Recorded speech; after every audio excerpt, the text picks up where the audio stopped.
ईसाई समुदाय द्वारा देश की समृद्धि, शांति और एकता के लिए प्रार्थना सभा का आयोजन 10 अप्रैल 2024 को किया गया था। इस कार्यक्रम की अनुमति जिला प्रशासन ने ईसाई समाज को सुनवाई का अवसर दिए बिना ही निरस्त कर दी थी, लेकिन माननीय सुप्रीम कोर्ट ने ये अनुमति दे दी है। अब ईसाई समाज के द्वारा ये आयोजन शीघ्र ही किया जाएगा। गुरुवार को प्रार्थना सभा अध्यक्ष सुरेश कालर्टन और मीडिया प्रभारी अभिषेक नेत्राम ने बताया कि ईसाई समाजजनों के द्वारा 72 घंटे की प्रार्थना करना प्रस्तावित था और अंतिम दिन अभय प्रशाल में एक सामूहिक प्रार्थना सभा का आयोजन 10 अप्रैल 2024 को प्रस्तावित था। इसके लिए ईसाई समाज ने अनुमति और प्रशासन के सहयोग से समस्त तैयारियां भी पूर्ण कर ली थी, लेकिन ऐन वक्त पर कुछ कतिपय संगठनों की शिकायतों पर सुनवाई का अवसर दिए बिना इस आयोजन अनुमति को जिला प्रशासन ने निरस्त कर दिया था। जिला प्रशासन के इस आदेश के खिलाफ समाजजन पहले माननीय इंदौर उच्च न्यायालय पहुंचे। यहां से राहत नहीं मिली तो तुरंत माननीय उच्चतम न्यायालय दिल्ली में याचिका लगाई गई, जहां से माननीय उच्चतम न्यायालय ने उन्हें राहत दी और अब जल्द ही प्रार्थना सभा का शेड्यूल जारी किया जाएगा। में एफआईआर मेरे विरुद्ध बताई जाती है। कुक्षी की आप एफआईआर देखेंगे, मेरा नाम कहीं नहीं है। मैं आपको वो एफआईआर की कॉपी प्रोवाइड करूंगा।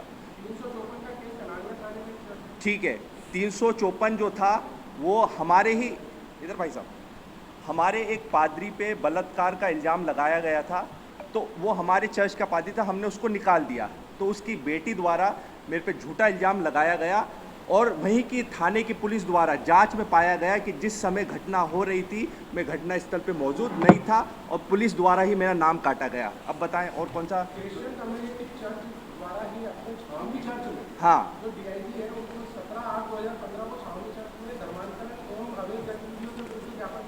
बिल्कुल साहब।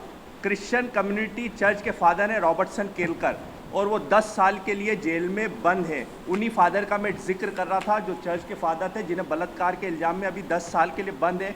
तो उन्हीं के द्वारा दुर्भावनावश ये इल्ज़ाम लगाया गया था। अब ऐसे फादर जो जेल में बंद है, आप उनसे क्या अपेक्षा कर सकते हैं? बताइए। नेक्स्ट। कुछ असामाजिक विघटकारी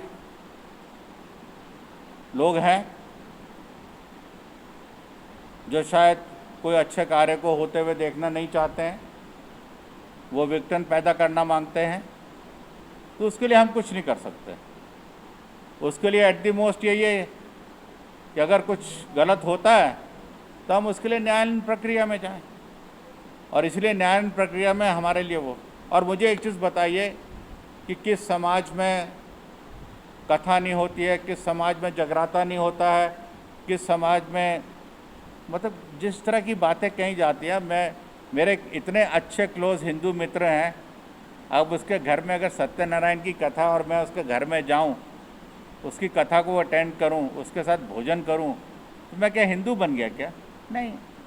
अगर आप मेरे घर में आए हैं, आपने मेरे घर में बैठ के मेरे साथ चाय पी है या पानी पिया, तो क्या आप ईसाई बन गए क्या? ऐसा नहीं है। इस तरह के आरोप लोग लगाते हैं कि उन्होंने पानी पिलाया और उसको ईसाई बना दिया। पोप नहीं है। देखिए, जैसे आप लोगों के यहाँ भी संत महाराज होते हैं जो आते हैं, ठीक है ना, ऐसे हमारे में भी है जो संत महाराज होते हैं जो प्रवचन देते हैं, ठीक है ना। वो जो हमारे यहाँ आने वाले थे वो चेन्नई के मशहूर प्रचारक हैं, और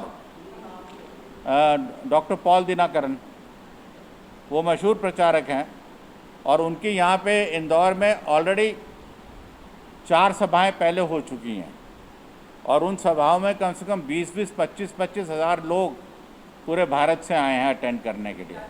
देखिए, इस आपत्ति का निराकरण ऑलरेडी माननीय सर्वोच्च न्यायालय ने कर दिया है।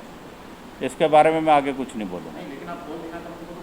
नहीं तो पॉल दिनाकरन तो सर्वोच्च न्यायालय को भी मालूम है कि हम पॉल दिनाकरन को बुला रहे हैं। ऐसा नहीं है, नहीं, ये कभी भी कर सकते हैं।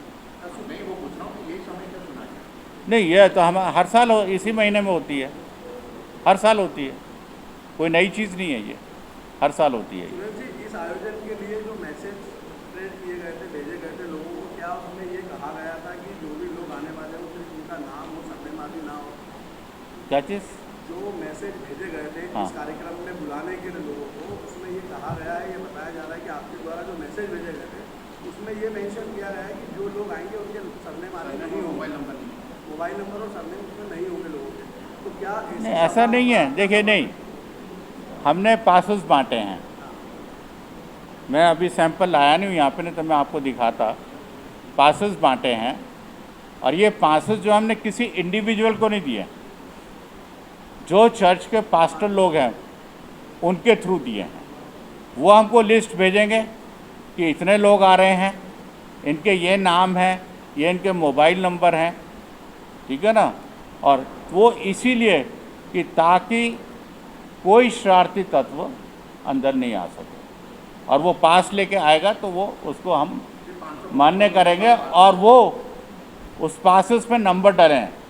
हर पास हमको ये मालूम है कि मैंने अगर 1 से लेकर 100 पास सुरेश कार्लटन को दिए हैं, और उस गिनती में से अगर एक पास किसी तीसरे आदमी को गया है तो वो पहले मुझे पकड़ेंगे, बाद में उसको पकड़ेंगे।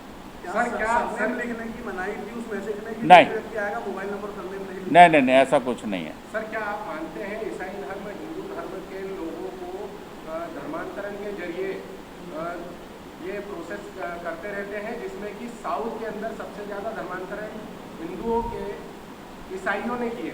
नहीं, एक मिनट, इसमें एक चीज़, एक नहीं पकड़े गए, पर आज तक प्रूव नहीं हुआ है किसी भी कोर्ट में। प्रूव नहीं, धर्मांतरण प्रूव नहीं हुआ किसी भी कोर्ट में। मतलब करते हैं आप? नहीं करते हैं, मैं नहीं मानता। मुझे आप बता दो कि आंकड़े हैं आपके पास।